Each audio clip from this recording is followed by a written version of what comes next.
अस्सलाम वालेकुम वरहमतुल्लाहि वबरकातुहू। कैसे हो आप सब? उम्मीद करती हूँ खैरियत से होंगे। तो चलिए शुरू करते हैं कहानी का अगला हिस्सा। लेकिन कहानी की तरफ बढ़ूं उससे पहले आप सबसे गुजारिश है कि मेरे चैनल को सब्सक्राइब करें, बेल आइकन का बटन दबाना ना भूलें और कहानी पसंद आए तो लाइक जरूर करें। तो चलिए। तुम्हारा दिमाग तो ठीक है, वो गुस्से से दहाड़ा। अरे अरे, आप तो गुस्सा ही हो गए। पहले अपने कारनामों की वीडियो तो देख ले, फिर अगर आप इस्तीफा ना दे सके तो मुझे कोई मसला नहीं है। ये वीडियो भाभी की और आपकी प्यारी बेटी सोमा को भेजने में। और सोशल मीडिया की स्पीड तो आप जानते ही है आईजी साहब। वो ठग से फोन बंद कर चुका था, जबकि कबीर शाह सुकून से कुर्सी के साथ टेक लगाकर इंतजार करने लगा। उसका इंतजार तवील नहीं हुआ था कि फोन की घंटी बजी। वो फोन की स्क्रीन देखते मुस्कुराया। उसके बाद दो तीन और फिर उसका फोन मुसलसल बजता चला गया। सामने दीवार पर लगी एलईडी पर न्यूज चैनल चल रहा था और यकीनन जिस खबर का वो मुंतजिर था वो जल्द आने वाली थी। वो गहरी मुस्कुराहट के साथ वो सुइयों के होने वाले मिलाप को देख रहा था, लेकिन इससे पहले ही ब्रेकिंग न्यूज चल रही थी। आईजी सिंह अपने ओहदे से मुस्तफा हो गए। वजह जाती बताई गई। वो मुसलसल बजते फोन को रिसीव करता उठ खड़ा हुआ। 1 घंटा है तुम्हारे पास, इस शहर को हमेशा हमेशा के लिए छोड़ दो। चाय थी या पाई जो आप पूरे 20 मिनट बाद लेकर हाजिर हुई है? वो मुझे दूध नहीं मिल रहा था, फिर मुझे पहली दफा थी तो इसलिए ऐसा हुआ। उंगलियां मरोड़ते वो हल्के से आवाज में बोली थी। मध्यम सी मुस्कुराहट बिखरी थी करमशाह के होठों पर। चले चेक करते हैं आपको चाय बनाना आती भी है या नहीं। चाय का पहला घूंट भरते वो फिर से मुस्कुराया था। यकीनन चाय उसकी मर्जी की थी। हल्का सा सर को खम देकर वो संजीदा हुआ था। चाय वसाई से पूछकर बनाई है? आंखें उसके चेहरे पर ही थी। जी, मैं गलती करने की कायल नहीं हूँ। एक उठाया गलत कदम मुझे यहाँ मुलाजिमा बनने पर मजबूर कर गया है, तो दूसरी गलती कैसे कर सकती हूँ मैं? वरदा का लहजा सख्त हुआ था और आंखें करमशाह की आंखों में गाड़ी थी। करमशाह को घबराहट होने लगी थी। वो तो सिर्फ उसकी मदद करना चाहता था, जबकि मुकाबिल तो कुछ और ही समझती थी। लेकिन जो भी था, ये तो तय था कि वो इस अनजान लड़की की मदद जरूर करेगा। अगले ही लम्हे फिर से नॉर्मल हुआ। गुड, आपके पास गलती की कोई गुंजाइश नहीं है। शाम 6:45 पर मैं सैंडविच लेता हूँ, फ्रेश, और रात 10 बजे तक रात का खाना खाता हूँ, जो कि हल्का फुल्का होता है। वसाई से पूछकर बना ले। मैं वक्त का पाबंद हूँ और मेरा हर काम वक्त पर होना चाहिए। जी सरकार साई, वो वरदा ने चबा कर कहा और कमरे से निकल गई, जबकि करमशाह चाय पीने लगा, क्योंकि चाय वसाई की चाय से कहीं ज्यादा मजेदार थी। मुस्कुराहट अभी भी उसके होठों पर रक्स कर रही थी।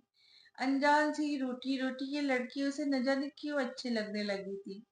वो फिर से उसको किसी काम से बुलाने के लिए सोचने लगा। यकीनन ये 6 माह अच्छे गुजरेंगे। वो अब दिल से हंसा था। न जाने कितने अरसे के बाद उसे खुद भी याद नहीं था कि वो इससे पहले कब और क्यों इस तरह दिल से मुस्कुराया था। थोड़ी सी देर के बाद वो कपड़े लिए कमरे के बाहर खड़ी थी। साई सरकार, आपके कपड़े। वो हल्का सा दरवाजा बजाती अंदर दाखिल हुई। ये सारे काम तो बीवियां करती है। वसाई की बात एकदम उसके जहन में आई और वो इस हंसी जुमले में कहीं खो सा गया। जहां वरदा उसके कपड़े लिए खड़ी है, वो तैयार हो रहा है। सजी सवरी नई नवेली दुल्हन, हाथों में लाल चूड़ियां और गहरे रंग की मेहंदी लगी है। वो खूबसूरत से लाल जोड़े में मलबूस मोहब्बत से उसकी बाहों में समाई शर्मा रही है। करमशाह ने अपने लब वरदा के होठों पर रखे तो शर्मा के नजरें झुका गई। इधर देखो मेरी तरफ। उसने उसका चेहरा ऊपर उठाया तो वो हल्का सा मुस्कुरा दी। बहुत खूबसूरत लग रही हो, बिल्कुल मेरे दिल की मलका, वो चाहत से बोला। तो वरदा ने शर्मा की नजरें झुका ली। अरे मेरी तरफ देखो ना, वो चाहत से भरपूर लहजे में बोला। वो हैरान खड़ा वरदा को घूर रहा था और वरदा को घबराहट होने लगी। उसने एक कमरे का दरवाजा बजाया, जोर से बजाया, तो हंसी करमशाह के हंसी सपने करमशाह हंसी सपनों से लौटा, जहां वो सजी सवरी नहीं बल्कि आग बगोला हुए खड़ी थी। आपके कपड़े साई सरकार, लहजा वही सख्त काट खाने वाला। रख दे और जाए। लम्हे में वो खुद को संभाल गया था, क्योंकि वो नहीं चाहता था कि वरदा गलत समझे। गुलाबो, अरे ओ गुलाबो, किधर मर गई हो? ताराबाई जोर से चिल्लाई तो गला गुलाबो बोतल की जिन की तरह हाजिर हो गई। जी आपू, आपने बुलाया? वो गहरी आतिशी फिटिंग वाले शॉर्ट से ब्लाउज के नीचे लहंगा पहने अदा से बोली। गुलाबो, कब तक जा रही हो तुम? आईजी खबीज कब से तेरा इंतजार कर रहा होगा। उसने नफरत से भरपूर लहजे में कहा। सच कहूँ तो आपू, यकीन करो, उस के पास जाने में मेरी जान जाती है, लेकिन ये सिर्फ तेरी जिद की वजह से जा रही हूँ। अरे मेरी बच्ची, क्या करी, इन खबीसों की बात ना माने तो जीना हराम कर देते। खुद तो दुनिया की नजर में शरीफ बन जाते और हम तवाइफे बना देते हैं। इन लोगों का भी जरूर अल्लाह पाक हिसाब लेगा एक दिन, इंशाअल्लाह। अच्छा, जरा ये टीवी तो लगा, 2 दिन से खबरें नहीं सुनी, लगा तो उसको। गुलाबो ने रिमोट लाकर ताराबाई के हाथ में दिया और खुद जूस का गिलास लेकर बैठ गई, क्योंकि आईजी की गाड़ी उसको लेने खुद आने वाली थी। और फिर ब्रेकिंग न्यूज कान में पड़ते उसका रंग लट्टे के मानिंद सफेद हुआ था, जबकि ताराबाई उछलकर खड़ी हो गई थी और वो भी थर थर कांप रही थी, क्योंकि खबर ही ऐसी थी। टीवी पे नुमाइंदा चीख चीख के बता रहा था और दिखा रहा था कि आईजी साहब इस्तीफा देने के बाद घर जा रहे थे कि उनकी गाड़ी को खौफनाक हादसा पेश आ गया। हादसे के बाद गाड़ी में शदीद आग भड़क उठी। आईजी साहब भी उस वक्त गाड़ी में मौजूद है। आग को काबू पाने की की जा रही है, लेकिन आग काबू नहीं हो रही है। यूं लग रहा है जैसे आग किसी ऑयल टैंकर को लगी है। आग की शिद्दत बहुत ज्यादा है। उम्मीद है आईजी साहब की बॉडी को जल्दी निकाल लिया जाएगा, क्योंकि उनको बचाना नामुमकिन हो चुका है। मार दिया, उसने मार दिया आईजी को। ताराबाई आवाज भागता सी बोल रही थी। वो मुझे मुझे भी नहीं छोड़ेगा। मैं कैसे ढूंढूं उस लड़की को? हर जगह पर देख लिया। वो दोनों हाथों को आपस में रगड़ते पक रंग से बोल रही थी। ताराबाई का चेहरा खौफ से जर्द पड़ गया था और वो मुसलसल ऑल फोल बोल रही थी। कोठे पर मौजूद तमाम लड़कियां सहम कर बस टीवी पर चलती वीडियो देख रही थी। गुलाबों की आंखों में आंसू बह निकले थे, जो कि तशक्कुर के थे। जितनी अजियत वो देता था उन लड़कियों को, आज उसकी मौत उससे कहीं ज्यादा अजियत वाली थी। बेशक मेरा अल्लाह सुनता और जानता है, वो बेहतरीन इंसाफ करने वाला है। वो बेसाख्ता कहती अंदर चली गई थी, जबकि ताराबाई बेसुध वहीं लेट गई थी।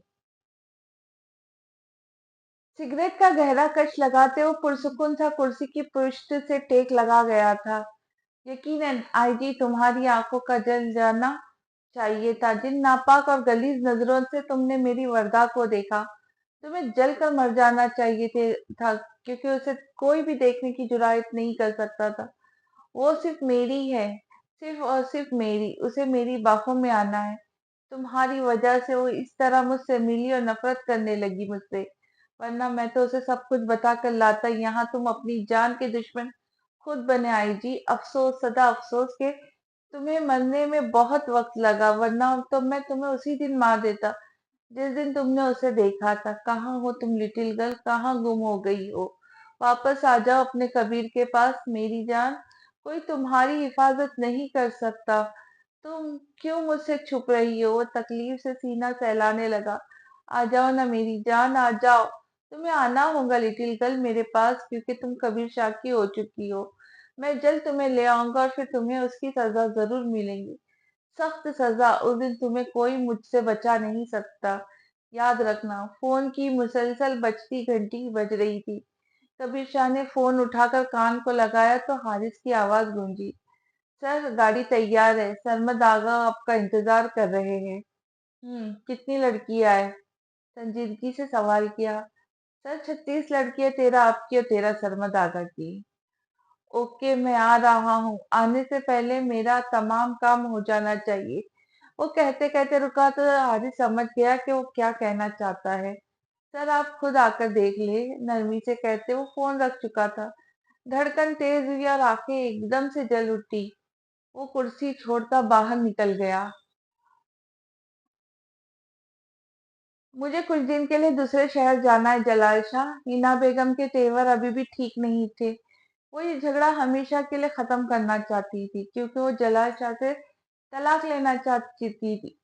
जो हो चुका उसे खत्म करो हिना बेगम, वरना तुम्हें जान से मार दूंगा। जलाल शाह नाम है मेरा। तुम सारी जिंदगी मेरा सिर्फ एक रूप देखती आई हो। अब दूसरा रूप दिखाने में वक्त नहीं लगाऊंगा। याद रखना। जलाल शाह सब्ज लहजे में कहते वॉशरूम में घुस गए, जबकि हिना बेगम जल्दी से दरवाजे के पीछे होकर खड़ी हो गई। उसके हाथ में मजबूत लोहे का रॉड था। आज वो जलाल शाह का किस्सा हमेशा हमेशा के लिए तमाम करने का इरादा रखती थी, क्योंकि अब उसे अपने आशिक के पास ही जाना चाहिए, जाना ही जाना था। जब उसे अब जवान आशिक मिल रहा था, तो इस बूढ़े की उसे क्या जरूरत थी, जो अब उसे मुतमईन भी नहीं कर सकता था। और अब तो उसके तेवर ही बदल चुके थे। कैद कर दिया था।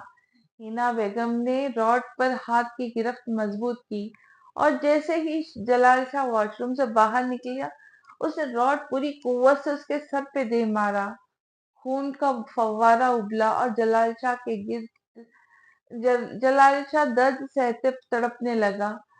हिना बेगम ने बाहर की तरफ दौड़ लगा दी। कमरे से निकलकर वो इंतहाई मुतमईन तरीके से गाड़ी तक आई। ड्राइवर को मना किया साथ ले जाने से, कि पहले खुद चली जाएगी, और गाड़ी लेके फरार हो गई। जानती थी उसे किसके पास जाना है।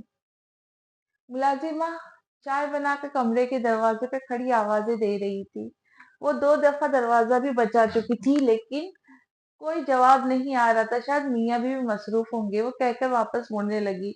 तो सोचा दरवाजा खोल कर देख लूं, ये ना हो साहब गुस्सा ही ना हो जाए। उसने दरवाजा खोला तो लॉक नहीं था। वो जैसे ही अंदर दाखिल हुई तो कमरा खून से रंगा हुआ था, और जलाल शाह वॉशरूम के दरवाजे के पास उल्टा पड़े थे। सर से खून मुसलसल अभी भी निकल रहा था। मुलाजिमा के हाथों से चाय की ट्रे नीचे गिर गई। चिल्लाती हुई बाहर भागी, जहां दूसरे मुलाजिम मौजूद थे। अम्मा जी, वो बड़े साहब को पता नहीं किससे मार दिया। वो नीचे भागती हुई आई तो अम्मा के हाथों से छड़ी नीचे गिर गई। वो सोफे पर गिरने के से अंदाज में बैठ गई। मुलाजिम शोर सुनकर ऊपर आए तो ऊपर की तरफ भागे। एम्बुलेंस को कॉल करो, जो जल्दी करो, जल्दी। अम्मा जल्दी, अम्मा जी ने कहा तो जल्दी से कॉल मिलाने लगी, लेकिन आज तो फोन किसी को भी लग ही नहीं रहा था। मुलाजिम जलाल शाह को उठाए नीचे लाए तो मजबूरन घर की गाड़ी में लेकर जाना पड़ा। अम्मा जी ने कबीर शाह का नंबर मिलाया, लेकिन वो भी बंद जा रहा था। मजबूरन उन्हें खुद ही साथ जाना पड़ा, क्योंकि हिना बेगम भी बाहर गई है। ड्राइवर ने बता दिया, उसका नंबर भी बन जा रहा था। वक्त नहीं था। वो जल्दी से जलाल शाह को लेकर निकल पड़े थे। कबीर शाह की गाड़ी बड़े से बंगले के कारपोरेट में आकर रुकी, तो सरमद आगा ने उसका पुरतपाक इस्तकबाल किया। वो दोनों बगल गिर हुए, तो सरमद खान ने खुशी से फूले नहीं समा रहा था। मुझे यकीन नहीं आ रहा है कि इस वक्त आप मेरे साथ हो कबीर शाह साहब। वो उसका हाथ अपने हाथों में दबाते हुए बोला, तो कबीर शाह के होठों पर मुस्कुराहट गहरी हुई। अरे आगा जी, शर्मिंदा ना करें। हम तो शुरू से ही आपके साथ थे, बस आपको जानने में जरा देर लगी। सरमत आगा ने कहकहा लगाते दोबारा कबीर शाह को गले से लगा लिया। वो इतना खुश था कि उसने खुशी छुपाए नहीं छुप रही थी। क्या आप तमाम लड़कियां देखना चाहते हैं कबीर शाह साहब? सरमद आगा के चेहरे पर शक के आसार नहीं थे। जी आगा जी, मैं देखना चाहता हूँ, और हमारी पहली डील है। मैं उम्मीद करता हूँ कि मैं आपने तमाम इंतजामात का जायजा अच्छे से लिया होगा। जी जी कबीर शाह साहब, मैंने तमाम तसल्ली कर लिए। किसी को कानो कान खबर नहीं होगी कि कंटेनर में क्या है और कहाँ जा रहा है। कबीर शाह की मुस्कुराहट गहरी हुई। फिर तो यकीनन मैं देखना चाहूंगा। वो चलते चलते बंगले की पिछली तरफ आ गया। सीढ़ियां उतरे तो सामने एक बड़ा सा हॉलनुमा कमरा था, जिसमें बहुत सारे बेड लगे हुए थे। कमरा बहुत खूबसूरत था और ग्लास वॉल से अंदर साफ नजर आ रहा था।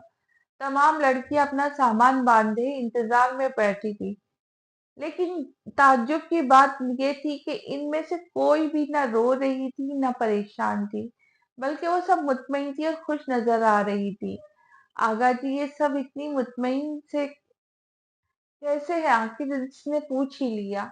एक गहरी कमीनी मुस्कुराहट सलमत आगा के चेहरे पे नमूदार हुई।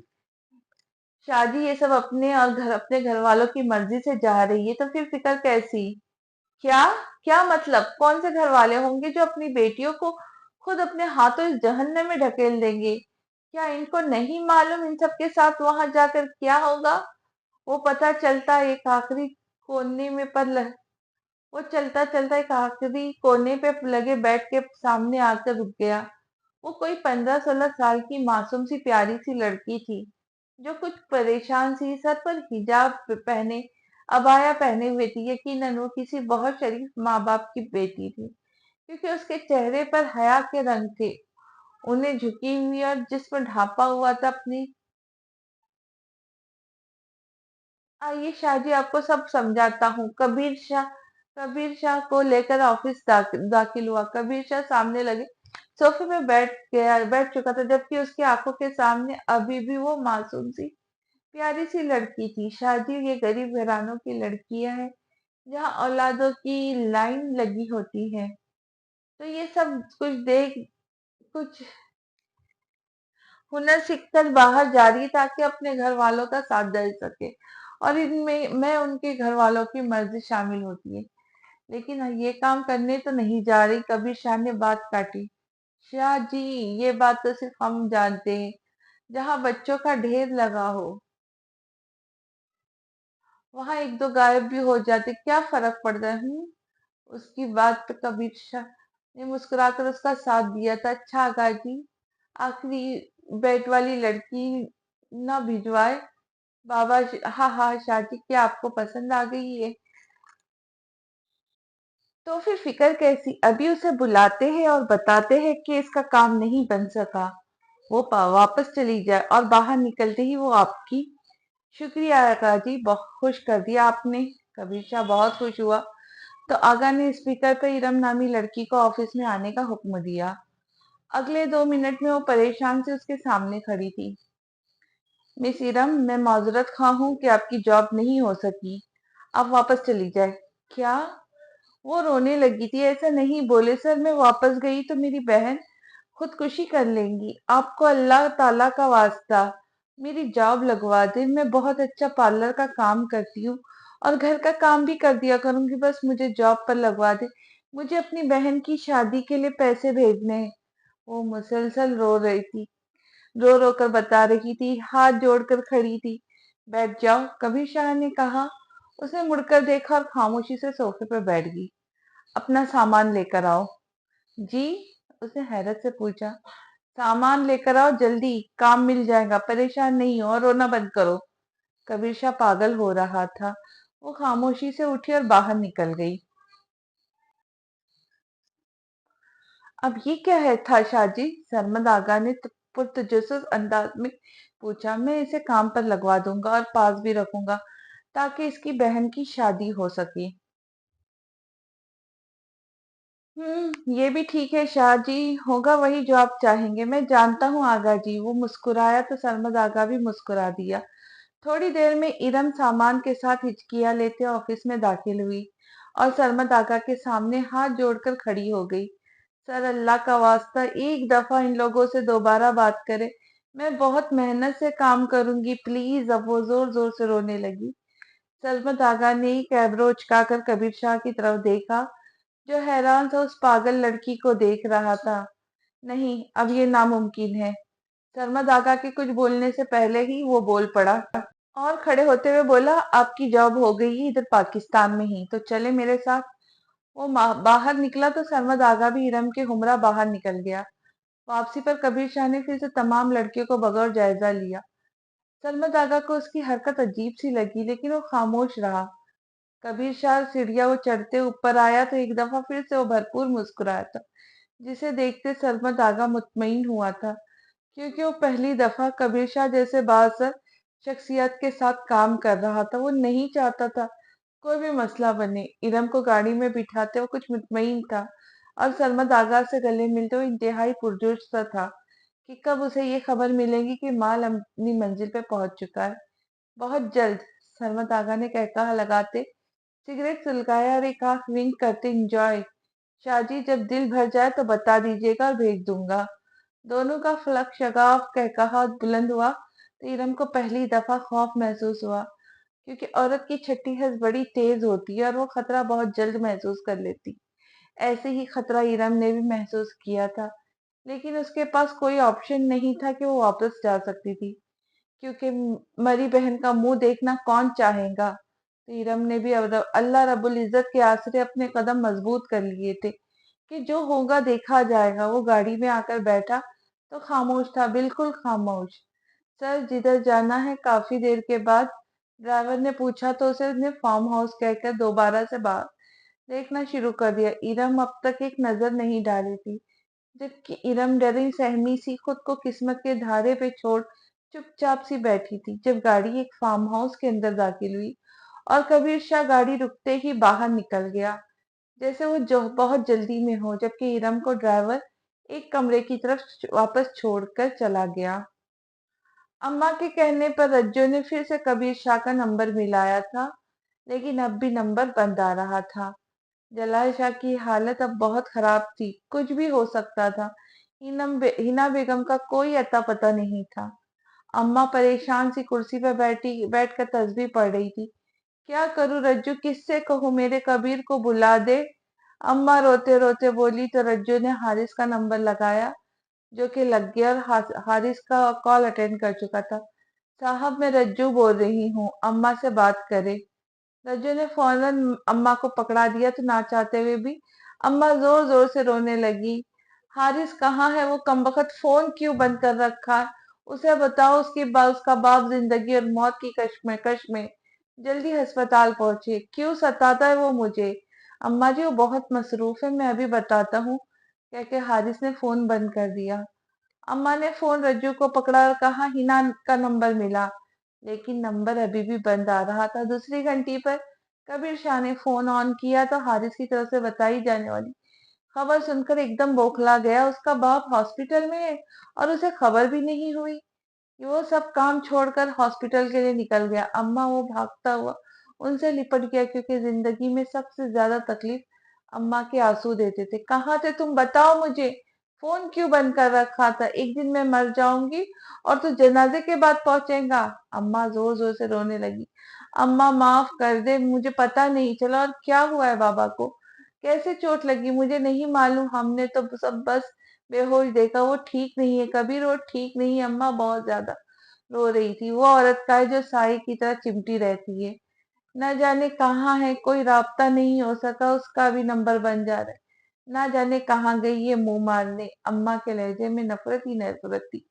आप परेशान नहीं हो, मैं डॉक्टर से पूछता हूँ, कहकर वो डॉक्टर के कमरे की तरफ चल दिया। वहां डॉक्टर मौजूद नहीं था, ऑपरेशन थिएटर में था। तो कबीर शाह इधर ही चला आया। हॉस्पिटल वालों ने उसे रोकने की कोशिश नहीं की थी, क्योंकि उसे हर कोई जानता था। वो अंदर दाखिल हुआ तो डॉक्टर ऑपरेशन से भी फारिग हुआ था और उसे लिए ऑपरेशन थिएटर से बाहर निकले तो कबीर शाह के कुछ पूछने से पहले ही बोल पड़े कि किसी ने पीछे से लोहे का कोई रॉड मारा है, पूरे शिद्दत से मारा है। ऑपरेशन से जान तो बच गई, लेकिन होश में आने पर ही बता सकता है। दुआ करे कि होश आ जाए, क्योंकि ये भी मुश्किल लग रहा है। ये पहली दफा था जब कबीर शाह के आंसू जलाल शाह के लिए बह निकले थे, और अब उसे मामला कुछ कुछ समझ आ रहा था। हतमी फैसला तो पूरी तफ्तीश से ही होना था। तो बाहर निकल आया। अम्मा, सब ठीक है, ऑपरेशन कामयाब हो गया, आप बस दुआ करें कि होश आ जाए, उसने तसल्ली दी और ड्राइवर से कहा, अम्मा को घर छोड़ आए। अम्मा, आप घर चले, मैं आता हूँ थोड़ी देर तक, फिर देखते हूँ। प्यार से बोसा दिया तो अम्मा आहिस्ता आहिस्ता चलती बाहर निकल गई, जबकि वो डॉक्टर की तरफ चल दिया। शाही सरकार, खाना तैयार है। 9:59 पे दो वर्दा ने दरवाजा बजाकर कहा तो वो वक्त देखकर मुस्कुरा दे। वो वाकई कोई गलती नहीं करना चाहती थी जिससे उसकी सजा में इजाफा। मैं आ रहा हूँ, खाना लगा दे, जी कहकर वो वापस चली गई। जबकि करमशाह खड़े होते अब फोन देखने लगा। जहां डॉक्टर मोहम्मद का पैगाम मौसूल हुआ था, वो दोबारा बैठ गया, पढ़ने लगा। वर्दा खाना लगाने काफी देर से बैठी थी। रात के 11 बज चुके थे, वो नहीं आया था। जबकि वर्दा का नींद से बुरा हाल था, शुरू से ही जल्दी सो जाती थी। सिवाय उस कयामत रात के जिसके बाद वो एक रात भी सुकून से नहीं सो सकी। आखिर थक कर वो दोबारा उसके कमरे के बाहर खड़ी थी, लेकिन नॉक करने की हिम्मत नहीं हो रही थी। करमशाह के बोलने की आवाज सुनाई दे रही थी, लेकिन वो फिर भी हिम्मत नहीं कर पा रही थी। उसे बुलाए, आखिरकार वो जाने के लिए मुड़ी ही थी कि करमशाह बाहर निकला तो वृद्धा को खड़ी देख चूक गया। वो मैंने बुलाने के लिए आ रही थी, खाना ठंडा हो रहा है। वरदा को शर्मिंदगी हो रही थी कि करमशाह उसे अजीब नजरों से देख रहा था, जैसे वो कमरे के बाहर खड़ी उसकी बातें सुन रही हो। और करमशाह ये सोच रहा था कि कहीं उसने कुछ सुन तो नहीं लिया। जी जी, मैं आ रहा हूँ, चले, कहकर वो उसके साथ चलने लगा। खाना निफासत से लगाया गया था और उसके हुक्म के मुताबिक बनाया गया था। दाल चावल और कीमा, साथ कच्चे कीमे के कबाब, लेकिन सब कुछ ठंडा हो चुका था। मैं गरम करके लाती हूँ, कह के फौरन उसे खाना उठाकर किचन की तरफ चली गई। वसाई क्वार्टर जा चुकी थी, तमाम मुलाजिमिन बाहर थे। इस वक्त हवेली में वो और वर्दा अकेले थे। थोड़ी देर में खाना गरम करके ले आई थी, सब जिसकी खुशियां कमाल थी। करमशाह को शदीद भूख का एहसास हुआ। वो खाना रख कर जाने ही लगी तो करमशाह ने रोका। आप भी खाना खाए प्लीज। उसका लहजा नरम था। जी जी, मैं वो बौखला गई, कहीं उसको मुलाजिम कहता है, कहीं कह रहा है कि खाना खाओ, यहाँ मेरे साथ बैठकर, हाँ मेरे साथ बैठकर खाना खाने से क्या कुछ हो जाएगा? करमशाह ने सख्त लहजे में पूछा। उसको वजह का यूं परेशान होना गुस्सा दिला गया। नहीं, लेकिन मुलाजिम की जगह ये जगह नहीं। वर्दा ने कुर्सी की तरफ इशारा किया। जो हुक्म दिया है वो करे, मुझे सख्ती पर मजबूर मत करे। करमशाह थोड़ा ऊंचा बोला तो अगले लम्हे वर्दा कुर्सी पर बैठकर उसकी तरफ गुस्से से देख रही थी। करमशाह को बहुत हंसी आ रही थी, लेकिन वो संजीदा ही रहा। खाना निकाले और खाना शुरू करे। हर वक्त सवाल जवाब हद हो गई है, वो अब भी गुस्से से बोला था, जबकि वो रोने से जल्दी जल्दी खाना शुरू कर दिया था। वरदा ने जल्दी जल्दी खाना शुरू कर दिया था। वो मजीद अपने ऊपर कर्जा नहीं चढ़ने दे सकती थी। पहला वही बहुत था। करमशाह ने खाना शुरू किया तो दिल ने दाद दी थी कि खाना लजीज है, लेकिन वो मान नहीं सकता था। आखिर इतनी भी क्या जल्दी थी? खाने के दौरान वो खामोश ही रहा था, जबकि वरदा 2 मिनट बाद काट खाने वाली नजरें उस पर डाल रही थी, जिसे वो बखूबी समझ समझ आ गया था, लेकिन अनजान बना हुआ था। जो भी था, आज के जैसे खाने का मजा उस पर पूरी जिंदगी में कभी नहीं आया था। और साथ बैठे वजूद का एहसास इतना खूबसूरत क्यों था, उसे समझ नहीं आ रहा था। चाय 10 मिनट के बाद मेरे कमरे में देकर आप आराम करें, सुबह मुलाकात होगी, कहकर वो बिना वरदा की सुने कमरे में चला गया, जबकि वो बर्तन उठाते किचन में रखने लगी, जबकि कुछ आंसू बहकर उसके दिल का गुबार हल्का कर रहे थे। डॉक्टर की हाई अलर्ट टीम आईसीयू में मौजूद थी। बाहर गार्ड्स खड़े थे, लेकिन अभी भी ने कबीर शाह जाना नहीं चाहता था, क्योंकि बाप तो था ही वो उसका। लेकिन ये पता लगाना बहुत जरूरी था कि जलाल शाह पर हमला करने वाला कौन है। तो वो घर की तरफ निकल गया। अस्पताल से बाहर निकलते वो अपने खास बंदों को वो समझा चुका था। अम्मा अपने कमरे में थी, रात भी बहुत देर हो चुकी थी, तो उसने सीधा सिक्योरिटी वाले कमरे का रुख किया। चौकीदार से बात की, लेकिन वो कुछ नहीं जानते थे, तो उसने सीसीटीवी फुटेज चेकिंग शुरू कर दी। घर के अंदर उनके कमरे से सिक्योरिटी होते कोई ऐसे कैसे कैसे उन पर हमला कर सकता है। तो उसने हिना बेगम के कमरे से आवाज भागता बाहर निकालती दिखाई दी, जबकि अगले फुटेज में वो बिल्कुल नॉर्मल थी। कबीर शाह समझ चुका था और अब उसका रुख अपने बाप के कमरे की तरफ था, जो आखिरी दफा वो अपनी माँ के मरने के 2 हफ्ते बाद गया था।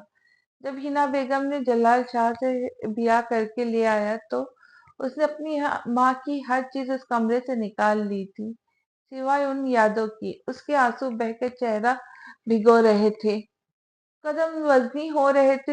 आज वो न जाने कितने साल बाद इस कमरे में दाखिल हो रहा था। पुलिस को इसने खुद शामिल कर नहीं किया था, वो देख लेगा। कमरे में दाखिल होते ही उसके आंसुओं में रवानी हुई थी। 30 साल जवान अपनी माँ को याद करते रो रहा था, जिसके जाने के बाद उसने सिर्फ हिकारत ही देखी और रही। और सही है, कमरे में खून हल्का जम चुका था। वॉशरूम के दरवाजे के सामने बिछा कारपेट लाल था। कोई मुजाहमत, कोई लड़ाई, कोई जबरदस्ती के आसार नहीं थे। लेकिन वो रॉड, खिड़की अंदर से बंद थी, मतलब इसके पीछे वो औरत ही है। थोड़ी तलाश के बाद रॉड मिल गया। उसका खास बंदा रॉड को हिफाजत से ले गया था और फिर से हॉस्पिटल के लिए निकल गया। काला ट्राउजर पहने, ऊपर काली शर्ट पहने वो अच्छा लग रहा था। जब वर्दा चाय का कप लिए कमरे में दाखिल हुई, करमशाह संजीदा सा सोफे पर बैठा लैपटॉप पर कुछ करने में मसरूफ था। यहाँ रख दे चाय और आप जाकर आराम करें, करमशाह ने उसे देखे बगैर कहा। लेकिन चाय रखते न जाने कैसे कप छलका और चाय उसका हाथ बुरी तरह जला गई। एक दर्द भरी सिसकी पर करमशाह ने नजर उठाकर देखा तो वर्दा का लाल सुर्ख हाथ को देखकर परेशान हो गया। ये क्या कर दिया आपने? ध्यान किधर था आपका? वो उसका हाथ पकड़कर बोला। पता नहीं चला, वर्दा ने कहा। तो करमशाह ने बेइख्तियार उसकी आंखों में देखा जो हल्की गुलाबी हो रही थी। यकीनन वो रो रही है, लेकिन क्यों? गले पर ट्यूब लगाकर उसने कुछ भी कहना मुनासिब नहीं समझा और आराम से बोला कि जाके आराम करे। हाथ ठीक हो जाए तो कोई भी काम कीजिएगा, इससे पहले नहीं। मुलाजिम को इतनी रियायत देना अच्छा नहीं होता साई सरकार। हम आदी होते हैं इन छोटी मोटी तकलीफों से, हमें ज्यादा असर नहीं पड़ता। वो सख्त लहजे में कहते बाहर निकल गई, जबकि करमशाह उस अजीब धूप छाव सी लगी को बस जाते देखता रहा और फिर अगले ही लम्हे वो दोबारा से अपने काम में मसरूफ हो चुका था। रात आंखों में कट गई थी, सुबह का आगाज हो चुका था, लेकिन उस अस्पताल की कुर्सी पर बैठे कबीर शाह की जिंदगी अभी भी रात के अंधेरे में डूबी हुई थी। वो गहरी सोच में था जब चाय और नाश्ते को देखते चौंक गया। ये किसने भेजा है? उसने हैरानगी से पूछा। सर, ये हारिस सर ने कहा है कि आपको सुबह 7 बजे नाश्ता सर्व किया जाए, वरना आप सारा दिन कुछ नहीं खाते। वो सुबह से 2 दफा कॉल कर चुके हैं। पागल लड़का। कबीर शाह ने मुस्कुराते हुए शुक्रिया का मैसेज हारिस के नंबर पे भेज दिया, जिसे पढ़ते हारिस भी मुस्कुराने लगा। नाश्ता करते वो अब एक ही बात सोच रहा था कि आखिर हिना बेगम गई कहाँ। अम्मा ने बताया था, लेकिन वो वहां नहीं थी। फिर वो कहाँ थी? तुम जहां मर्जी चली जाओ हिना बेगम, मैं तुम्हें ढूंढ निकालूंगा, ये मेरा वादा है तुमसे। चाय पीते पीते वो बार बार सोच रहा था कि उसे कैसे करना है ये सब। जो भी है वो अकेली नहीं है, यकीनन कोई ताकतवर बाज़ार इंसान उसके पीछे है। कबीर शाह साहब, आपको डॉक्टर साहब ने बुलाया है। वो नाश्ते से फारिग होता डॉक्टर की तरफ चल दिया। आइए कबीर साहब बैठे, मेरी बात ध्यान से सुने। कबीर शाह कुर्सी पर बैठते मुतवज्जा हुआ। मुझे ज्यादा अच्छे की उम्मीद नहीं है, आप खुद को तैयार कर ले, क्योंकि सांसें बहुत मध्यम चल रही है। और और कबीर शाह ने जल्दी से पूछा। दिल की धड़कन भी बहुत कम है। अल्लाह पाक चाहे तो मुआजिजा कर सकता है, लेकिन मुझे नहीं लगता कि वो आज का दिन निकाल पाए। तो प्लीज खुद को हर किस्म की खबर के लिए तैयार कर ले। डॉक्टर की बात सुनते ही वो बाहर निकला। आज का दिन आखिरी था तो क्या इससे पहली आखिरी दफा अपने बाप से मिल लेना चाहिए? वो गहरी सोच में था। फिर कभी सोचते उसने कॉल निकाला, कॉल मिला ली। पहली घंटी पर कॉल उठा ली गई। कैसे हो मेरे शेर? कबीर शाह का लहजा मोहब्बत से लबालब भरा हुआ था। मैं बिल्कुल ठीक हूँ भाई जी, आप कैसे हैं? जवाब इंतहाई अदब और एहतराम से दिया गया, जैसे मुकाबिल अपने भाई, बड़े भाई से नहीं ले बल्कि अपने बाप से बात कर रहा हूँ। आज एक बहुत अहम बात करने का फोन के लिए फोन किया है। मेरी बात तहम्मुल से सुनना और सोच समझ कर फैसला करना, क्योंकि जो तुम कहोगे वही होगा। ऐसी भी क्या बात है भाई जी जो आप इस तरह से आज तमहीद बांध रहे हैं? आप हुक्म करें, मैं आपकी हर किस्म की किसी हुक्म को नहीं टाल सकता। मेरी जान और मेरी जिंदगी हो तुम, यह बात हमेशा जहन में रखना। और कभी ये नहीं समझना कि आप हुक्म करें भाई जी, आप मुझे बोले कि करम पे क्या, करम ये काम करो और करम शाह एक टांग पर खड़ा हो जाएगा। मैं जानता हूँ करम, लेकिन कैसे कहूँ कि उस शख्स से पहली और आखिरी दफा मिलने आ जाओ जो तुम्हारा बाप है। ये अल्फाज नहीं थे, पिघला हुआ शीशा था जो करम शाह के कानों में किसी ने डाल दिया था। भाई जी, मैं तुम्हें मजबूर नहीं कर रहा हूँ करम, बस इल्तिजा है कि बस कहीं तुम सारी जिंदगी मुझे इल्जाम ना दो। बस भाई जी बस, आप पे इल्जाम लगाने का सोच भी नहीं सकता, मैं आपको कॉल करता हूँ, कहकर उसने कॉल काट दी। कबीर शाह ने भी अस्पताल की कुर्सी पर बैठते आंखें बंद कर ली थी। नहीं, ये नहीं हो सकता। करम शाह उस शख्स को कैसे मिलने जा सकता है जो सिर्फ नाम का बाप है? मैं उसे माफ नहीं कर सकता। मैंने माँ और बाप के होते हुए भी यतीमों वाली जिंदगी गुजारी है। मेरा तो बस सब कुछ मेरे भाई जी है, मैं किसी का कुछ नहीं लगता। इतना कहते उसने गुस्से से सारी परफ्यूम्स फर्श पर गिरा दी। तकिए बेड की चादरें उतार कर दूर गिरा दी। गुस्से से चिल्ला रहा था, नहीं नहीं हूं मैं किसी का बेटा, मेरा कोई बाप नहीं, कोई नहीं। वो चीखा। सारे कपड़े कबर्ड से निकाल कर उसने कमरे में फैला दिए। फिर वो बेड के पास बैठता चला गया। वो रो रहा था, चिल्ला रहा था किसी छोटे बच्चे की तरह। न जाने कितनी देर के बाद वो उठा, बेड से एक सूट उठाकर वॉशरूम में घुस गया। 15 मिनट के बाद वो कराची के लिए निकल चुका था। आंखें लाल हो चुकी थी। जाते हुए उसने किसी से बात नहीं की थी, ना किसी को बताया था। वर्दा पूरे 7:30 बजे पर नाश्ता लगाकर ऊपर कमरे की तरफ बढ़ी। 2-3 दफा नॉक किया पर कोई जवाब नहीं मिला। फिर उसने जोर से दरवाजा बजाया तो दरवाजा खुलता चला गया। और जैसे ही वर्दा कमरे में दाखिल हुई, वो बस चीख के रह गई। कमरे की हालत अबतर थी, हर चीज बिखरी हुई थी। और जो कपड़े कल उसने बड़ी मेहनत से सारा दिन लगाकर कल्फ लगाकर इस्त्री किए थे, वो कुछ बेड पर, कुछ नीचे फर्श पर बिखरे पड़े थे। आंसू खुद ब खुद ही बहना शुरू हो चुकी थी। उसकी इतनी ज्यादा मेहनत की ऐसी बेकदरी कि वो ये समझ ही नहीं पाई कि करने वाला न जाने कितने दुख और अजियत में होगा। चूंकि ये काम इसी को करना था, तो वो नाश्ता और करमशा दोनों को भूलकर कमरा समेटने में लग गई। पर परफ्यूम्स की शीशियां उठाकर वापस रखी तो जोर से रोना आया था उसे। आखिर वो वाकई मुलाजिमा बन गई थी। इस लम्हे उसे कबीर शाह से हद से ज्यादा नफरत महसूस हुई थी। लेकिन ताराबाई, वो तो उसकी, मैं तुम दोनों की कभी माफ नहीं करूंगी, कभी नहीं। सारे कपड़े दोबारा से इस्त्री करने के बाद वो 2-3 घंटे और 27 मिनट के बाद निडाल सी कमरे में दाखिल हुई तो उसको शिद्दत से भूख का एहसास हुआ। वो अक्की नाश्ता भूल चुकी थी। फिर नाश्ते के साथ उसे टेबल पर लगा नाश्ता और करम चाह याद आया। वो कहाँ है? कपड़े रख के नीचे आई तो वसाई मौजूद नहीं थी। बाकी सब काम में मसरूफ थे। नाश्ता भी टेबल पर मौजूद नहीं था। वो परेशान सी खड़ी थी कि वसाई ने आवाज दी, बीबी, अब आप अब तक किधर मसरूफ थी? मैं कपड़े इस्त्री कर रही थी, वरदा ने आराम से जवाब दिया तो दूसरी मुलाजिमा नाश्ता ले आई।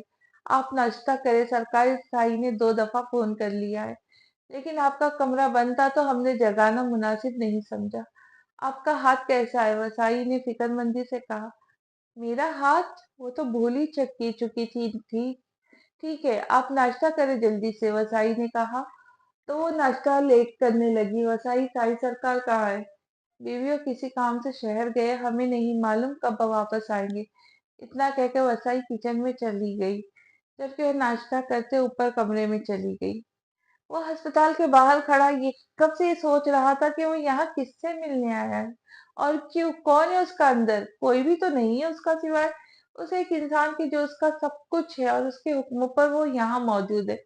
वो वापस जाने के लिए मुड़ा ही था कि कंधे पर हाथ महसूस हुआ।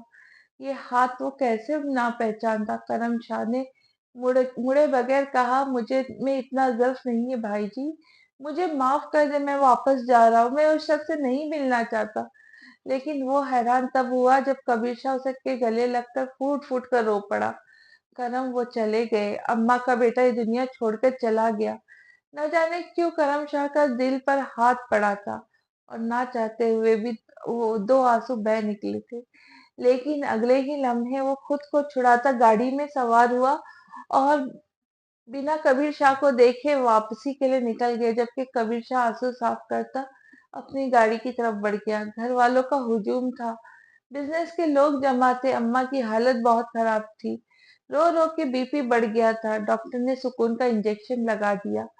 कबीर शाह अकेला रह गया। रात जनाजा अदा करने के बाद वो अपने कमरे में दाखिल हुआ तो उसे पहली बार उसे लगा वो अकेला रह गया है। बाप ने कभी प्यार नहीं किया, कभी हिना बेगम के सामने उसके लिए खड़ा नहीं हुआ, कभी उसे मेरा बच्चा कह के नहीं बुलाया। कभी शायद तरसता रहा, लेकिन जलाल शाह ने कभी उसे प्यार नहीं किया। तो माँ के साथ ही कब्र में उतर गया। लेकिन न जाने क्यों आज कबीर शाह दहाड़े मार मार कर रो रहा था। जैसा भी था, उसका बाप तो था। आपने गलत फैसला किया बाबा, आपने गलत औरत से शादी की। बाबा माफ कर देना अपने शोहर, मामा माफ कर देना अपने शोहर को, प्लीज माफ कर देना। गुजरती रात के साथ कबीर शाह के आंसू भी थे जो थम नहीं रहे थे। वो हवेली में दाखिल हुआ तो उसके कदम मन मन वजनी हो रहे थे। आज पहली और आखिरी दफा भी उसने उस शख्स को नहीं देखा था जो उसका बाप था, लेकिन वो अपने भाई जी को आज अकेला छोड़ आया था। वो रो रहा था। वरदा को दरवाजा खुलने की आवाज महसूस हुई तो नींद से जागी, लेकिन लेकिन आंखें पूरी नहीं खुली थी। उसे हल्की हल्की रोने की आवाज सुनाई दी तो वो जल्दी से उठी और बाहर निकली। करमशाह अपने कमरे की तरफ जा रहा था। वो रो रहा था, लेकिन क्यों? वर्दा परेशान हुई थी। करमशाह ने कमरे का दरवाजा बंद कर दिया तो वर्दा उसके पीछे ही गई कि खाने का पूछ सके। दो दफा बजाने पर भी कोई जवाब नहीं मिला तो वो खुद ही अंदर चली गई। करमशाह बेड के पास नीचे बैठा घुटनों में मुंह दिए रो रहा था। वर्दा बला इख्तियार ही उसके पास चली गई। साई सरकार, क्या बात है, आप रो क्यों रहे? सब खैरियत तो है ना?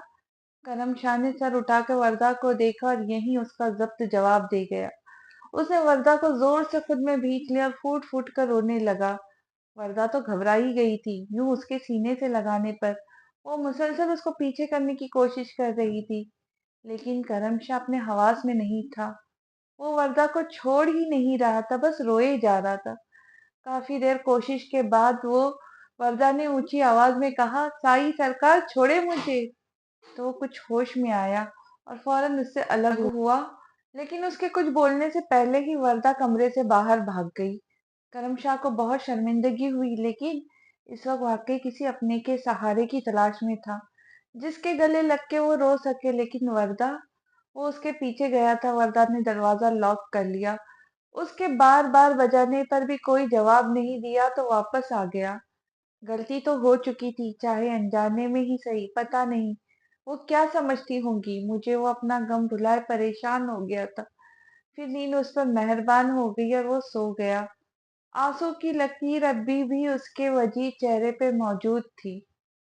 वर्दा कमरे में दाखिल हुई तो उसने जल्दी से कमरा लॉक कर लिया। आंसू थे कि थमने का नाम नहीं ले रहे थे। वो ऐसा कैसे कर सकता है? वर्दा शिद्दत गम से चिल्ला चिल्ला के रो रही थी। उसका करमशाह का यूं गले लगाना तकलीफ, शर्मिंदगी और दर्द से छीना सीना छलनी कर गया था। आखिर इस दुनिया में कोई भी तो एतबार के काबिल नहीं। मैं गई ही क्यों उसके पीछे, उसके कमरे में, उसके पास? अपने चेहरे पे थप्पड़ मारते वो रोती चली गई। दरवाजे पर मुसलसल होती दस्तक और करमशाह की आवाज उसे और तकलीफ दे रही थी। नहीं, मुझे नहीं रहना यहाँ। वो जल्दी से उठी और दो जोड़े कपड़े एक शॉपर में डाले और मैं चली जाऊंगी, वो रोते रोते बोली, लेकिन बाहर निकलने की हिम्मत नहीं कर पा रही थी। रात के इस पहर वो कहाँ जाएंगी? दिल में ख्याल आया तो उसने ये कहकर खुद को तसल्ली दी कि अल्लाह की जमीन बहुत बड़ी है, कोई ना कोई जगह मिल जाएगी। लेकिन अभी तक तो जमीन छोटी पड़ गई थी, कहाँ जगह मिली? वरदा तुम्हें दिमाग ने आईना दिखाया? तो वो वहीं बैठे रोती चली गई। आपको ऐसा नहीं करना चाहिए था। आपने मेरा सारा मान एतमाद तोड़ कर रख दिया। वो मुसलसल बोलते रो रही थी, जबकि दस्तक रुक चुकी थी। यकीनन वो जा चुका था। वसाई की जबानी वो जान चुकी थी कि करमशाह अकेला नहीं है, एक भाई और एक करमशाह अकेला है, एक भाई और दादी है जो कभी कभी आते हैं। और आज तो वो अपने हवास में नहीं था। बिखरा कमरा और उसका यूं रोना वो ठीक नहीं था।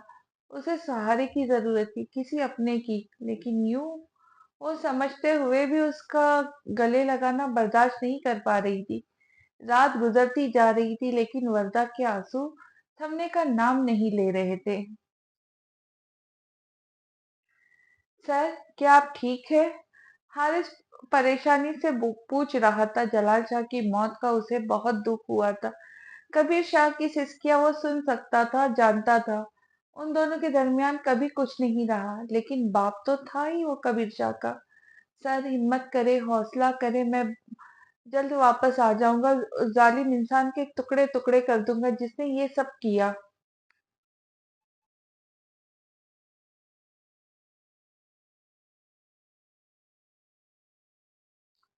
जानता हूँ हारिस, लेकिन इस वक्त तुम सिर्फ काम पर तवज्जो दो, क्योंकि ये सबसे ज्यादा जरूरी है। यस सर, जो हुक्म आपका। लेकिन वादा करे आप रोएंगे नहीं, वरना मेरे लिए मुश्किल हो जाएगा।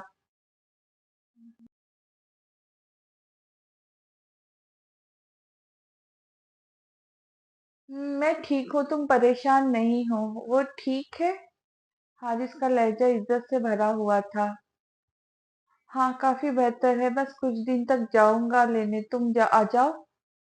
तुम फिर चलते हैं, क्योंकि बहुत दिन हो गए। अब उन्हें उन्हें आ जाना चाहिए। जी बिल्कुल, ठीक कहा आपने सर। अपना ख्याल रखिएगा।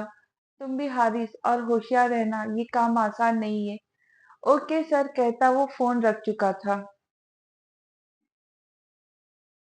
नाश्ते की मेज पर वो मौजूद नहीं थी। करमशाह ने वसाई से पूछा तो पता चला वो कमरे से बाहर नहीं आई। करमशाह नाश्ता छोड़ता उसके कमरे की तरफ चल दिया। दो दफा नॉक करने पर भी जवाब नहीं आया तो उसने हैंडल घुमाया। दरवाजा लॉक था। यकीनन वो जानबूझकर बाहर नहीं आ रही थी। वजह वो खुद था, वो उसे बताना चाहता था, लेकिन वो तो बाहर ही नहीं आ रही थी। काफी देर इंतजार के बाद वो बाहर निकल गया, ताकि उसे अब घर ना पाकर वो नाश्ता कर सके। बेवजह ही इधर उधर घूमते हुए वो जिंदगी के तल्ख बात को सोचता चला गया। क्या वो गलत था? नहीं, वो गलत नहीं था। वो उस शख्स को माफ नहीं कर सकता था जो उसके बचपन रिश्तों मोहब्बतों का कातिल हो। आंसू अब वो कभी नहीं बहाएगा, क्योंकि जो मर गया वो करमशाह का कुछ नहीं लगता था। हवेली वापस आते पहला सवाल उसने वर्दा के मुतालिक किया था। क्या बीबी ने नाश्ता कर लिया? नहीं साई सरकार। बीबी काफी कमरे से बाहर नहीं निकली। हमने दरवाजा बजाया, लेकिन कोई जवाब नहीं। वो परेशानी से ऊपर भागा। चाबी लाओ वसाई, क्योंकि अब वो मजीद बर्दाश्त नहीं कर सकता था। वर्दा को उसे सफाई का एक मौका तो देना चाहिए था। कमरा खुला हुआ था। वो अंदर दाखिल हुआ तो वो मौजूद नहीं थी। बीबी कहाँ है वसाई? साई सरकार, हमको नहीं मालूम, वसाई ने डरते डरते कहा। तो किसको मालूम है? वो गुस्से से बोला। जाओ पता करो। वो कहता नीचे की तरफ भागा। सारी हवेली देख ली, वो कहीं नहीं थी। चौकीदार कहाँ गई है बीबी, और किसकी इजाजत से? करमशाह गुस्से से चिल्ला कर बोला। चौकीदार ने आज से पहले कभी करमशाह को इतने गुस्से और तेज में नहीं देखा था। शाही सरकार, मेरा अल्लाह जानता है, मैंने बीबी को कहीं जाने नहीं दिया। वो हवेली से बाहर नहीं गई। वो हवेली में नहीं है। वो दहाड़ा। शाही सरकार, हम कुछ नहीं जानते। हमें माफ कर दे। हमने एक लम्हे के लिए भी बेइज्जती नहीं की। तो फिर किसने की लापरवाही? बोलो। वो अभी भी गुस्से से लाल होकर चिल्लाया था। वसाई तो थर थर कांप रही थी। शाही सरकार को किसी ने कमरे से बाहर आते ही नहीं देखा। वो कब हवेली से बाहर निकली, हमें नहीं मालूम। आप हमें माफ कर दे। वसाई अब रोना शुरू हो गई। बड़ी बड़ी सड़क पर जो बस आती है शहर की, वो कितने बजे आती है? करम शाह का लहजा नॉर्मल हुआ था। साई सरकार, वो एक ही बस है जो दिन 10 बजे जाती है और रात गए वापस आती है। क्या टाइम हुआ? उसने उजलत से पूछा। एक एक बज गया है, चौकीदार ने डरते हुए बताया। क्या? 1 बज गया? वो चली गई, ये सोच तो उसकी सांस सीने में अटकी थी। गेट खोलो, वो चिल्लाता गाड़ी की तरफ भाग गया। जल्दी जल्दी से गाड़ी निकालता वो बड़ी सड़क पर आया। गाड़ी से उतरकर उसने दोनों तरफ नजरें दौड़ाई थी। वो कहीं नहीं थी। दूर दूर तक उसका कोई नामो निशान नहीं था। वो वाकई जा चुकी थी। दिल था कि कोसे जा रहा था। क्यों वो उसे अपना समझ बैठा? क्यों वो अपना गम उससे बांटने की कोशिश करने लगा, जो उसकी नहीं थी? उसका कोई भी नहीं था जिसके साथ वो ये सब बांट सके। गाड़ी बस के पीछे डालता, बस सब सोच कर रह गया। तुम ऐसे कैसे जा सकती हो? तुम्हारी जान को खतरा है। जो कोई भी है तुम तक पहुंच जाएगा। इतनी बेवकूफी की उम्मीद तुमसे नहीं कर सकता था। और वो परेशानी और कुछ गुस्से से कह रहा था। मुझे उम्मीद है हाशिम तुम समझ चुके होंगे कि तुम्हें क्या करना है। वो हाशिम के सामने रखी कुर्सी पर इत्मीनान से बैठा पूछ रहा था, जबकि वो पूरी तरह आंखें खोलकर देख भी नहीं सकता था। जख्मों से चूर वो बस सर को हाँ में हिला रहा था। 1 महीना पहले। सर, हाशिम बहुत मसला कर रहा है, आराम की जबान उसे समझ नहीं आई तो इसकी खिदमत करवाओ, उसे सैर करवाओ, कुछ खिलाओ पिलाओ। ऐसे ही बगैर खिदमत के तो कोई भी नहीं मानता ना। हारिस वो पुरसुकून था, जबकि हारिस एक कमीनी सी मुस्कुराहट चेहरे पे सजाए समझ चुका था, और अभी वो उसकी खिदमत हो रही थी और हाशिम सब समझ चुका था। आज उसके बाप की फौत हुए दूसरा दिन था, लेकिन वो अपने काम पर समझौता नहीं करता है। फारिग होकर वो वापस घर चला गया था। जो था उसकी अम्मा तकलीफ में थी। जलाल शाह उनका इकलौता बेटा था। वो शिद्दत गम से निढाल थी। कबीर शाह की वजह से तकलीफ में था, वरना तो जलाल शाह के साथ तो उसका ताल्लुक कभी भी बाप बेटे वाला नहीं था। अम्मा प्यार से उनके हाथ पे बोसा देते, कुछ आंसू उनके हाथ की पुश्त पर गिरे थे। हल्की आंखें खोलकर उन्होंने कबीर शाह की तरफ देखा। छोड़ आए मेरे जलाल को?" वो रोते हुए पूछ रही थी। "अम्मा, मेरी प्यारी अम्मा।" वो फूट फूट कर रो पड़ा। "वो भी नहीं आया ना मेरे जलाल को आखिरी दफा देखने? उसने माफ नहीं किया ना मेरे जलाल को?" अम्मा वो मुश्किल बोल रही थी। "आया था वो, लेकिन मौत की खबर सुनते ही वापस चला गया। शायद घबरा गया। छोटा सा तो है वो। मुझे उसके पास ले चल, माफी मांगूंगी, मेरा जलाल तकलीफ में होगा।" उठने की कोशिश करने लगी, जबकि उठ नहीं पाई। "अम्मा, आप ठीक हो जाए फिर चलेंगे।" वो अब भी रो रहा था। "मैं तो अब कभी तब ठीक नहीं हो सकती कबीर। जिस माँ का बच्चा उसे छोड़कर चला जाए, वो कभी ठीक नहीं हो सकती।" वो रुक रुक के बोल रही थी। "अम्मा, अम्मा!" वो चिल्लाया। अम्मा बेहोश हो चुकी थी। अम्मा को उठाकर वो बाहर की तरफ भागा। "गाड़ी निकालो जल्दी!" वो चिल्ला रहा था। 4 घंटे से वो मुसलसल जितनी तेज चला सकता था गाड़ी चला रहा था, लेकिन उसे वो बस नजर ही नहीं आ रही थी। आखिर कहाँ चली गई? आज तो मिल ही नहीं रही। फिर उसे वो बस दूर खड़ी नजर आ ही गई। उसने जितनी जल्दी मुमकिन हुआ उस तक पहुंचना था, और वो अगले 3 मिनट में गाड़ी बस के आगे रोक चुका था। गुस्से से नीचे उतरकर वो गुस्से में बस में दाखिल हुआ। तमाम लोग उसे हैरत से देख रहे थे, जबकि वो बस उस एक चेहरे की तलाश में था जो उसे नजर ही नहीं आ रहा था। "कहाँ हो तुम?" वो आखिरी सीट पर पहुंच चुका था, लेकिन वो तो बस में थी ही नहीं। वो फिर से सबको गौर गौर से देख रहा था, लेकिन वो नहीं थी। अगर वो बस में भी नहीं थी तो कहाँ गई? वो इसी बस में है, उसे यकीन था। और फिर उसे सबको नीचे उतार दिया। ये बस कहीं नहीं जा सकती जब तक सबकी पहचान न हो जाए। "साई, किसकी तलाश है?" ड्राइवर ने पूछा। "एक लड़की है, बेरा गांव से सवार हुई है उसकी। बताओ कौन सी है वो?" उसने तमाम औरतों पे नजर डालते हुए पूछा, जो कि इलाकाई लिबास और घूंघट में थी। "वो तो पिछले गांव में उतर गई," कंडक्टर ने बताया। "कहाँ?" उसने पूछा। "छाबड़ी गांव में, ये पीछे ही तो है, 4 मील की दूरी पर।" वो जल्दी से बस से उतरा, तमाम मुसाफिरों से मुआजरत करता गाड़ी जन से भगा ले गया। वो दूर से उसकी गाड़ी बस के पीछे आती देख सकती थी। बस रुकती देखकर वो जल्दी से उतर गई थी, लेकिन ये जगह छुपने के लिए नाकाफी थी। वो बड़े दरख्त की ओट में छुप गई थी। थोड़ी सी देर में वो जन से गाड़ी भगाकर ले गया था। वरदा ने सुख का सांस लिया था। वो कुछ सोचती गांव की तरफ चल पड़ी थी। दिन की रोशनी मौजूद थी, लेकिन शाम होने वाली थी। उसे रात से पहले पहले किसी से मदद मांगनी थी। एक रात उसने गुजार कर कल वापस जाना था, ताकि वो कराची पहुंच सके। वो इधर उधर देखती चलती जा रही थी। सामने ही खेतों पे कुछ औरतें काम कर रही थी। वो उम्मीद लिए उनकी तरफ आई। "अस्सलाम वालेकुम।" उसने तमाम औरतों को सलाम किया था। वो लोग अजीब नजरों से वर्दा को देखने लगे। "मैं मुसाफिर हूँ, मुझे एक रात के लिए पनाह चाहिए।" उसने साफ बात की थी, लेकिन इन औरतों ने उसे कोई जवाब नहीं दिया। तो उसने अपनी बात दोहराई, तो एक औरत ने सामने दूर एक तरफ इशारा किया। वो मुस्कुराती उस तरफ चल पड़ी थी। कुछ मुतमईन थी कि चलो रात रुकने का बंदोबस्त तो हुआ।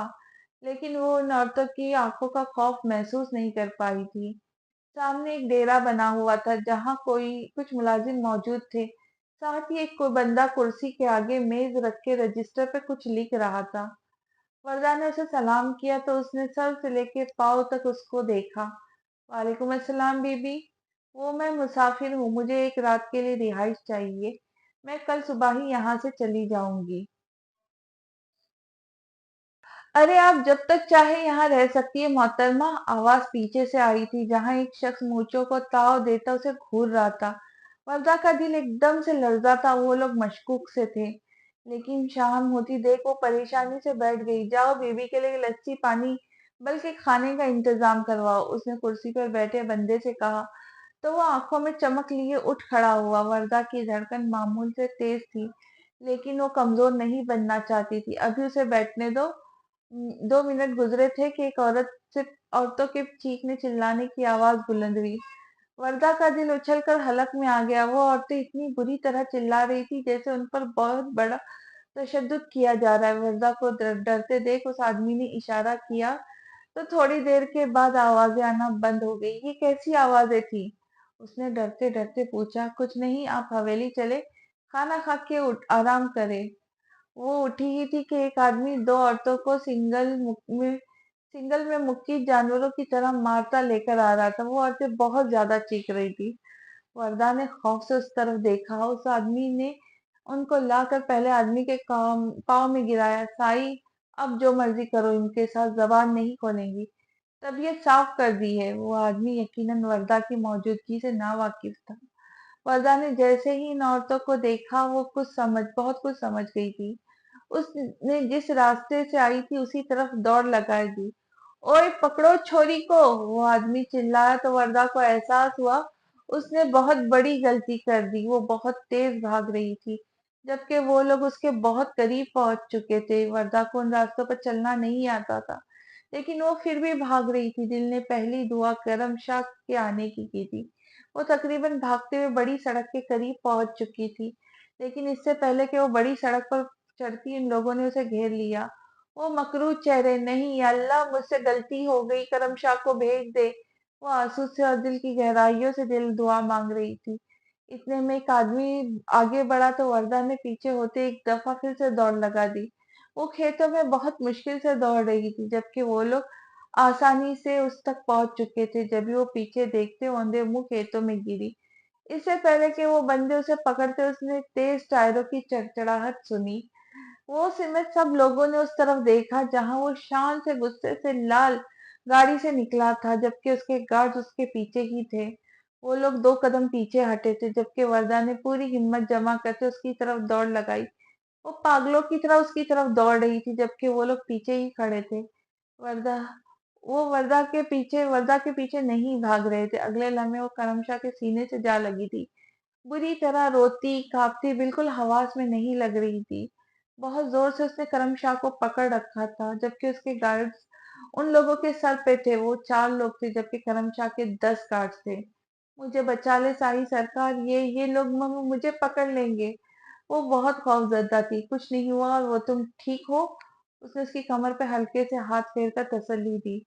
अब उसके पीछे छुप रही थी जैसे वो उसका मुहाफिज हो और सारी दुनिया से बचा लेगा। करमशाह उसको हल्के से पीछे करता गाड़ी में बैठा बैठा आया था, जबकि वरदा ने उसका हाथ पकड़ लिया। पर मत जाए सारी सरकार, वो बहुत खतरनाक लोग हैं। आंसू अब भी उसकी आंखों में थे। हल्की सी मुस्कुराहट करमशाह के होठों पर उभरी थी। रात को बेबसी से गले लगाने पर हवेली छोड़ दी थी, जबकि अब बेध्यानी में वो कब से उसके सीने से लग गई थी और अब उसका हाथ ही नहीं छोड़ रही थी। वरदा मेरा हाथ, उसने हाथ की तरफ इशारा किया। वरदा ने उसके इशारे को समझा तो शर्मिंदगी से जल्दी से हाथ छोड़ा। मैं आता हूँ, परेशान नहीं होना। उसके चेहरे पे हल्के से हाथ रखता वो जाने लगा। तुम लोग इधर ही रहना, इसने 4-5 गार्ड्स को इशारा किया और खुद उस तरफ चल दिया। वो 2 थप्पड़ उन लोगों को मारते हुए डेरे की तरफ बढ़ा। डेरे पे सरदार वरदा के इंतजार में था, लेकिन इससे पहले किसी वडेरे के आने की इत्तला उसको मिल चुकी थी। करमशाह को देखते वो खड़ा हुआ। करमशाह ने एक कहर भरी नजर उस पर डालते उसके बंदे उसके आगे फेंके थे। तुम जो कोई भी हो, मुझे इससे कोई मतलब नहीं, लेकिन मैं करमशाह हूँ, नाम तो सुना ही होगा। अभी जिस लड़की को लावारिस समझकर तुम उसके पीछे कुत्तों की तरह पड़े थे, वो करमशाह की इज्जत है। तुम्हारी पहली और आखिरी गलती समझकर माफ कर रहा हूँ, लेकिन तफसीली मुलाकात जल्दी करूंगा क्योंकि करमशाह किसी का उधार नहीं रखता। तुम मुझे धमकी दे रहे हो करमशाह? वो वापस पलटा ही था कि डेरे का मालिक बोला, नहीं, मैं धमकियां नहीं देता। जल्दी मुलाकात का मतलब है जल्द मुलाकात। लिख लो, जितनी तकलीफ उसको दी है 10 गुना करके वापस करूंगा। अभी थोड़ी जल्दी है, वो बहुत डरी हुई है। पहले पूछ तो लूं कि कहीं तुमने या तुम्हारे किसी बंदे ने उसे हाथ लगाने की गलती तो नहीं की, वरना हाथ काटना पड़ेगा ना, समझ रहे हो? वो पुरसुकून था जबकि वडेरा लाल हो रहा था, लेकिन बोला कुछ नहीं। वापस जाते उन औरतों की गहरी नजर से देख रहा था, न जाने क्या था वो जो इतनी डरी हुई थी। समीर, इस बंदे और इस गांव पर खास नजर रखो। यहाँ बहुत कुछ ऐसा है जो हम अभी तक नहीं जान सके। आज से पहले कभी इस इलाके पे मेरी नजर क्यों नहीं पड़ी? वो सोच कर रह गया, जबकि उसे अब वो गुस्सा वर्दा पे आ रहा था, जो बिना सोचे समझे वहां उतर गई। हद है बेवकूफी की। गाड़ी में बैठते उसने वरदा की तरफ बिल्कुल भी नहीं देखा था। वरदा भी खामोशी से बैठी थी। आखिर थोड़ी देर के बाद वो गुस्से से बोला, बहुत शौक है तुम्हें खुद को मुसीबत में फंसाने का। कम से कम मुझे सफाई का मौका तो देती। मेरा बाप मर गया कल, वो बाप जिसका होना या होना मेरे लिए बराबर था, लेकिन मैंने अपने भाई जी को अकेला छोड़ दिया। वो भाई जी जिनके लिए मेरी जान बसती है, जो मेरी माँ है भी है, बाप भी। मैं किसी अपने की तलाश में था जिसके गले लग के रो सकूं। वो सब कुछ बेध्यानी में हुआ। मेरा कोई गलत इरादा नहीं था, मैं आया था बताने, लेकिन मेरी बात ही नहीं सुनी। अभी अगर मैं नहीं आता तो जानती हो क्या हो सकता था? वो गुस्से से दहाड़ा तो वो सिसक उठी। मुझे माफ कर दे। मेरा ऐसा कोई इरादा नहीं था, बल्कि मैं तो आपके आने वाले वक्त की मुश्किलात से बचाना चाहती थी। मैं औरत हूँ और मैं आपके बढ़ते कदम रोकना चाहती थी, क्योंकि जैसा आप समझ रहे वैसा कुछ नहीं है। क्या क्या समझ रहा हूँ मैं? बोलो। सिर्फ मदद करना चाहता हूँ, उन लोगों के बारे में जानना चाहता हूँ जिसने आपको इस हाल में पहुंचाया। मेरा कोई नहीं इस दुनिया में। वरदा रोने लगी थी। फिर आपको गोली किसने मारी? आज शायद वरदा को भी इस पर यकीन आ गया था। फिर वो उसे बताती चली गई। अस्सलाम वालेकुम अब्बा। यहाँ से कहानी पास्ट में चलती है। वालेकुम अस्सलाम। कैसी है मेरी शहजादी, और कैसा गुजरा आज का दिन? बस ठीक ही था। मिस लुबना बहुत बुरी लगती है मुझे। उसने नाक मुंह चढ़ाकर कहा, क्यों, क्या आज फिर से हमारी बेटी को मार पड़ी? अब्बा, वो लाड से बोली। नहीं ना, पता नहीं मुझसे क्या मसला, हर वक्त कोई ना कोई सजा। अच्छा, मैं सुबह आऊंगा स्कूल काम पर जाने से पहले। पक्का वादा? हाँ मेरी शहजादी, पक्का वादा। रफीक साहब मुस्कुराए। अच्छा, अब बातों में ना लगाए, खाना भी पकाना है। आज तो मेरी शहजादी को खाना पकाने की कोई जरूरत नहीं, क्योंकि आज मैं कबाब लेकर आया हूँ, उन्होंने खुश होते हुए बताया। तो वरदा की चीख निकल गई, सच अब्बा? वो जल्दी से भागी भागी गई और खाना डाल के ले आई। बाप बेटी ने खुशी खुशी खाना खाया। लगता है आज बहुत ज्यादा बारिश होगी, रफीक ने मौसम के बदलते तेवर देखकर कहा। हाँ अब्बा, मुझे भी यही लग रहा है, वरदा ने जल्दी जल्दी चीजें समेटते हुए कहा। अच्छा, हो सकता है आज रात के लिए मुझे शादी के बंगले में जाना पड़े। वो दूसरा गार्ड है ना, वो काम से गया हुआ है। अब्बा, मुझे डर लगेगा अकेले रात को। वो 8-10 साल की लड़की रोने लगी थी। मेरी शहजादी, मजबूरी है ना। तुम अच्छे से दरवाजा बंद कर लेना, परेशान नहीं होना। रात 8 बजे रफीक अपने काम पे चले गए तो वरदा ने दरवाजा बंद कर दिया और सोने के लिए लेट गई। रात तूफान से गूंज उठी, गरज चमक और तेज रफ्तार बारिश। वरदा खौफ से चादर में छुपकर लेट गई। लेकिन अभी रात के 2 बजे थे जब दरवाजा जोर जोर से बजने लगा। आधी रात और अकेली वरदा, क्या हुआ होगा इस रात जो वरदा किसी मर्द पर एतमाद नहीं कर पा रही है? ये जानने के लिए हम अगली किस्त में मिलते हैं।